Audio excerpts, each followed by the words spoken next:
প্রিয় শিক্ষার্থী বন্ধুরা, আসসালামু আলাইকুম ওয়া রাহমাতুল্লাহি ওয়া বারাকাতুহু। একাদশ ও দ্বাদশ শ্রেণীর শিক্ষার্থীদের ম্যাথস ইকোনমিক্স স্কুলে স্বাগত। আজ আমরা অর্থনীতি প্রথম পত্রের নবম অধ্যায় সামগ্রিক আয় ও ব্যয় এগ্রিগেট ইনকাম অ্যান্ড এক্সপেন্ডিচার এর নবম ক্লাসটি করব। আমরা দুই খাত বিশিষ্ট অর্থনীতির ভারসাম্য জাতীয় আয় নির্ধারণ করা শিখছি। আজ আমরা সঞ্চয় ও বিনিয়োগের সমতা পদ্ধতিতে কিভাবে ভারসাম্য জাতীয় আয় নির্ধারণ করবে এবং এর চিত্ররূপ কিরূপ হবে তা শিখব। একটি মডেল আমি বোর্ডে তুলে রেখেছি। কি বলেছি? C equal 100 plus 0.5y, I equal 100 দেওয়া আছে। বলছি সঞ্চয় ও বিনিয়োগের সমতা পদ্ধতিতে ভারসাম্য জাতীয় আয় নির্ধারণ করো। দেখো, সঞ্চয় বিনিয়োগের সমতা পদ্ধতি ভারসাম্য জাতীয় নির্ধারণ করতে হলে তোমাকে কিন্তু একটা সঞ্চয় অপেক্ষক লাগবে। কিন্তু দেখো, এখানে কি সঞ্চয় অপেক্ষক আছে? নাই। তার মানে এই ভোগ অপেক্ষক থেকে আমাকে প্রথমে সঞ্চয় অপেক্ষক তৈরি করে নিতে হবে। তারপর সেই সঞ্চয় অপেক্ষক এবং এই বিনিয়োগ দিয়ে সমতা করে ভারসাম্য জাতীয় আয় নির্ধারণ করতে হবে। শিক্ষার্থী বন্ধুরা, আসো প্রথমে আমরা ভোগ অপেক্ষক থেকে সঞ্চয় অপেক্ষকটা নির্ণয় করি। সমাধান শুরু করলাম। হ্যাঁ, ওকে। তাহলে আমরা সঞ্চয় অপেক্ষক যখন নির্ণয় করব y মাইনাস কত সি, অর্থাৎ সঞ্চয় অপেক্ষক যখন হবে তাহলে y কত, y মাইনাস সি। দেখো, মাইনাস সি কত 100 মাইনাস 0.5y। তোমরা এটা থেকে করতে পারো এভাবে, মাইনাস 100 প্লাস 0.5y। আমরা কি বের করে ফেললাম? সঞ্চয় অপেক্ষক। দেখো, আমরা সঞ্চয় অপেক্ষকটা বের করার পদ্ধতি পূর্বেই আমরা শিখে ফেলেছি। তা লেখো ভারসাম্য অবস্থা, এইভাবে লেখো ভারসাম্য অবস্থা, এগুলো লিখে নিবা। হ্যাঁ, ভারসাম্য অবস্থায় কি এস ইকুয়াল আই, অথবা সঞ্চয় ইকুয়াল কি বিনিয়োগ, এটা লিখবা। তাই এস ইকুয়াল আই, তাহলে দেখো তো এস কত, minus 100 plus 0.5y, R I কত 100। ওকে, 0.5y। এবার এই 100কে যদি আমরা ডান দিকে পাঠিয়ে দিই তাহলে কত হবে? দেখো 200। ওয়াই বের করি তাহলে কত হবে? দেখো 400। তাহলে ভারসাম্য জাতীয় আয় কত নির্ধারণ হয়ে গেল? 400। তাহলে লেখবা, সুতরাং ভারসাম্য জাতীয় আয় ওয়াই বার ইকুয়াল কত? 400, বা ওয়াই ওয়ান ইকুয়াল কত? 400। তাহলে এই অবস্থাটা এখন আমাকে কি বলছে? চিত্র উপস্থাপন করতে বলছে। মনে করো, বলে দিলাম এই যে সমতা পদ্ধতি ভারসাম্য জাতীয় আয় নির্ধারণ করো, বলো, চিন্তা করো মনে মনে, বা লিখিয়ে দিছে চিত্রসহ, বা চিত্রসহ, অর্থাৎ চিত্রসহ উপস্থাপন করতে বলছে তোমাকে। এখন চিত্রটা তুমি কিভাবে উপস্থাপন করবা তোমরা আমার সাথে সাথে করো। দেখো, এটা হচ্ছে ওয়াই, এটা হচ্ছে 0, এটা হচ্ছে এস কমা আই। লম্ব অক্ষে সঞ্চয় বিনিয়োগ দেখাবো। ওকে, ওয়াইয়ের মান যদি 0 হয়, এস ইকুয়াল মাইনাস 100 হয়, তার মানে এটা যদি 100 হয় প্লাস 100, তাহলে ঠিক সমান জায়গার নিচে এরকম হবে কত? মাইনাস 100। আর আমরা জানি সঞ্চয় রেখাটা এভাবে কি ঊর্ধ্বগামী হয়। আমরা জানি এটা এস ইকুয়াল, ধরো S equal minus 100 plus 0.5y। তো এই যে আমার সঞ্চয় রেখাটা যদি উঠলো, যেখানে সঞ্চয় রেখাটা এই ভূমি অক্ষকে ছেদ করলো, সেই ছেদ বিন্দুতে এই ওয়াইয়ের মানটা কত? এই ছেদ বিন্দুতে এস কত বলতে পারবা? এই ছেদ বিন্দুতে এস কত? এখানে যদি এস আসে, এস কোন দিকে? এদিকে, এদিকে, এদিকে। দেখো, এই যে এস হচ্ছে 0। তার মানে এই সঞ্চয় অপেক্ষকটাকে এস ইকুয়াল 0 ধরে তুমি যদি সমাধান করো, তবেই এই ওয়াইয়ের মানটা তুমি কি পেয়ে যাবে। দেখো, আমরা যদি এস ইকুয়াল 0 ধরে এখানে বের করতাম তাহলে কত হতো? Minus 100 plus 0.5y।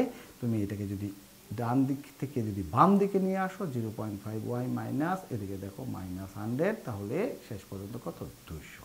তার মানে এই 200 আয়ে সঞ্চয়ের পরিমাণ কত? 0।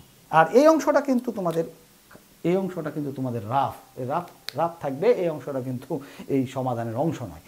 ঠিক আছে, তাহলে আমরা একটু রাফ করে চট করে দেখলাম, ওয়াই এস ইকুয়াল যখন 0 তখন সঞ্চয়ের পরিমাণ কত?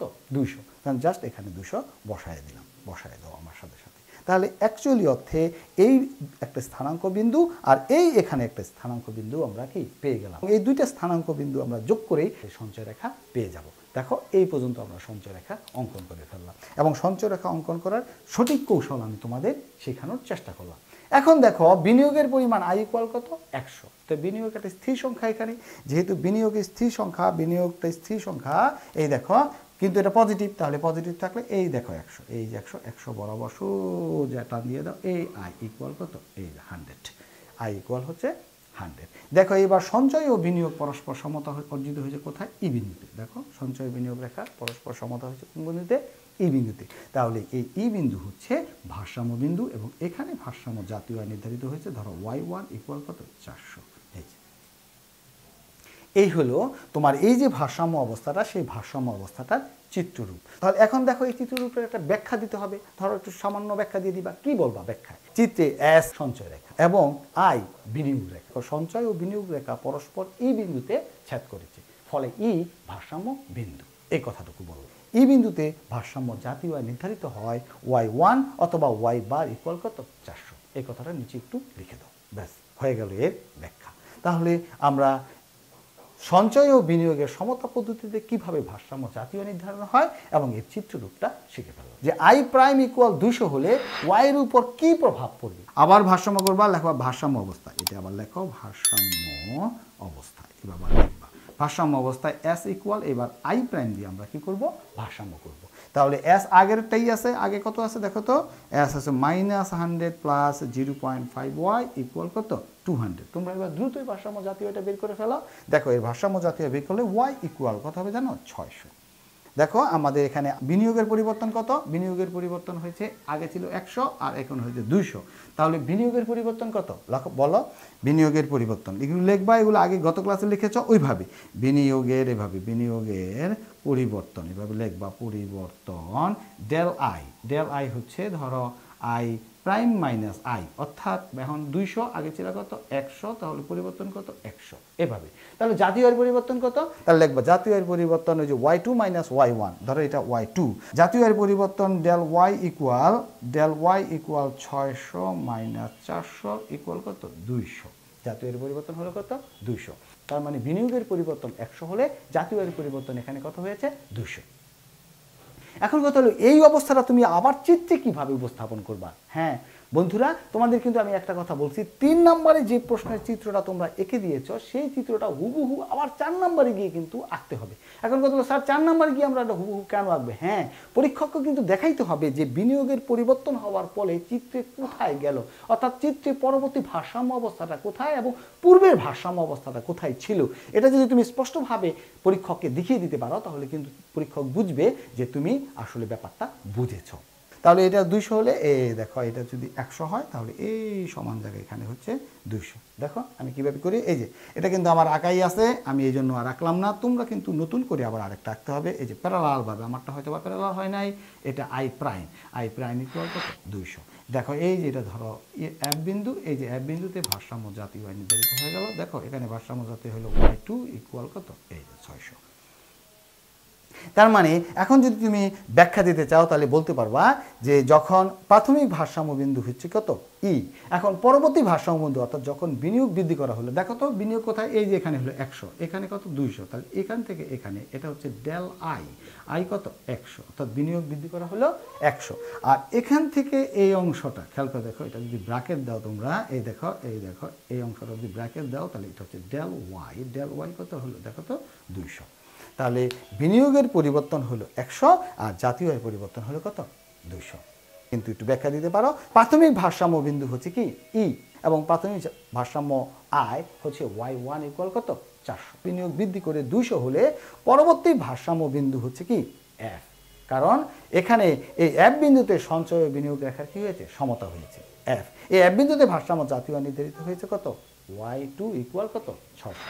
তাহলে এখানে বিনিয়োগের পরিবর্তন 100 হলে জাতীয় আয়ের পরিবর্তন হয়েছে কত বলো 200। এই কথাটা লিখে দিতে পারবে না?